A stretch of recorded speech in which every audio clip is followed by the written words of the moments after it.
சிக்கந்தர் ராசா இப்பேற்பட்ட player Zimbabwe டீமில் இருந்திருக்கூடாது. Australia, India, England இந்த மாதிரி பெரிய டீமோடு இருந்திருக்கணும். அதாவது அவர் நம்பர் 1 ஓடிய ஆல்ரவுண்ட் ஆனது எப்படி, அதை தான் நம்ம பார்க்க போகிறோம். அதுக்கு முன்னாடி நம்ம சேனலை சப்ஸ்கிரைப் பண்ணிக்கோங்க. அதாவது சிக்கந்தர் ராசாவோட பிரில்லியன்ஸு வேறு மாதிரி இப்போ வந்துட்டு இருக்கு.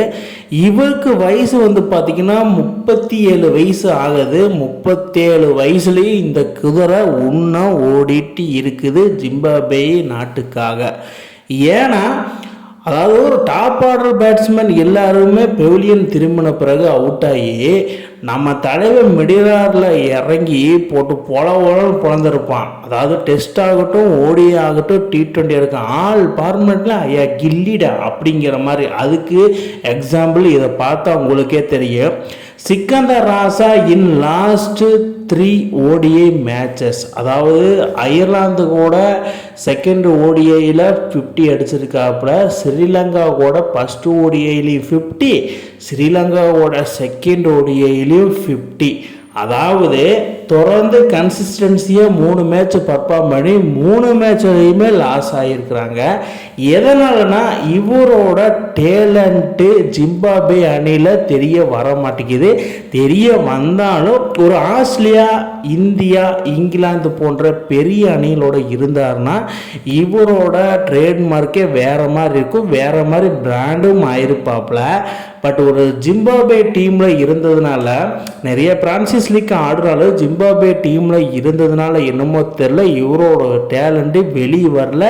36 வருஷமா இப்போ 37வது வயசில் காலம் போன கடைசியில் தலைவன் ஓடிஐ நம்பர் 1 ஆல்ரவுண்டராக வளம் வந்திருக்கிறாப்புல. இதில் அவரோட பிரில்லியன்ஸ் பெருசாக பேசப்படுது நெட்டிசன்ஸ் மத்தியில். அவர் கடந்த மேட்ச்சு ஸ்ரீலங்கா கூட ஃபஸ்ட்டு ஓடியில் பார்த்தீங்கன்னா 87 பாலுக்கு 92 ரன் அடிச்சிருப்பார். கிட்டத்தட்ட 8 போர் அடிச்சிருக்காரு, 105 ஸ்ட்ரைக் ரேட்டில் ஆடி இருக்காப்புல.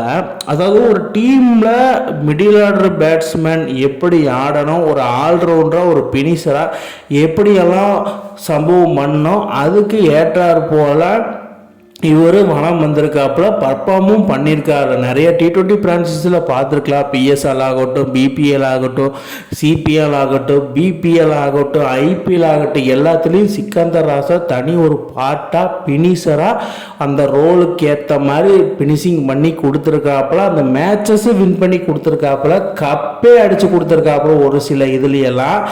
ஆனால் அவரோட டேலண்ட்டு தனது சொந்த டீமுக்காக, சொந்த நாட்டுக்காக பெருசு தெரியப்படவில்லை அப்படிங்கிற மாதிரி என்னோட கருத்து. தலைவன் பேட்டிங்கில் மட்டும் கிடையாது, ஸ்பின் பவுலிங்கில் கற்று குட்டிங்க வச்சு செய்ன்னு செஞ்சு விட்றாப்புல. அதாவது பவர் பிளேலேயே வீசி ஒரு 2 விக்கெட் 1 விக்கெட்டை மெயின் பேட்ஸ்மேனை பெவிலியன் திரும்ப வைக்கிறதுல வேற மாதிரி சம்பவம் பண்ணுவார் நம்ம சிக்கந்தர் ராசா. இவரை பற்றி நிறைய சொல்லிக்கிட்டே இருக்கலாம். பட் இவரோட ஊதியம் ஒரு வகையில் இருந்தாலும் டேலண்ட்டு வெளியே வரல, அதுதான் என்னோட கருத்து. இந்த மாதிரி சம்பவம் பண்ணிகிட்டே இருந்தானா இன்னும் 4 வருஷமாக ஜிம்பாப்வே டீமுக்காக ஆடுவார். இப்போ 37 வயசு, 41 வயசு வரைக்கும் ஆடுவார்னு என்னோட கருத்து. செம பர்ஃபார்மன்ஸ் பண்ணிட்டு வராப்புல. ஜிம்பாப்வேக்கு இதுதான் தேவை. பட் என்னன்னா அது வின்னிங் மூமெண்ட்டாக கன்வெர்ட் பண்ணாங்கன்னா வேற மாதிரி. சிக்கந்தர் ராசா நம்பர் 1 ODI ஆல்ரவுண்டர் ஆனதை நீங்கள் எப்படி பார்க்குறீங்கன்னு கீழே கமெண்ட் பாக்ஸில் கமெண்ட் பண்ணுங்கள் மக்களே. இந்த மாதிரி இன்ட்ரெஸ்டிங் கிரிக்கெட் வீடியோவை தெரிஞ்சுக்க நம்ம சேனலை சப்ஸ்கிரைப் பண்ணுங்கள், லைக் அண்ட் கமெண்ட் பண்ணுங்கள். மேலும் மேலும் உங்களுக்கு வீடியோ வந்துகிட்டே இருக்கும்.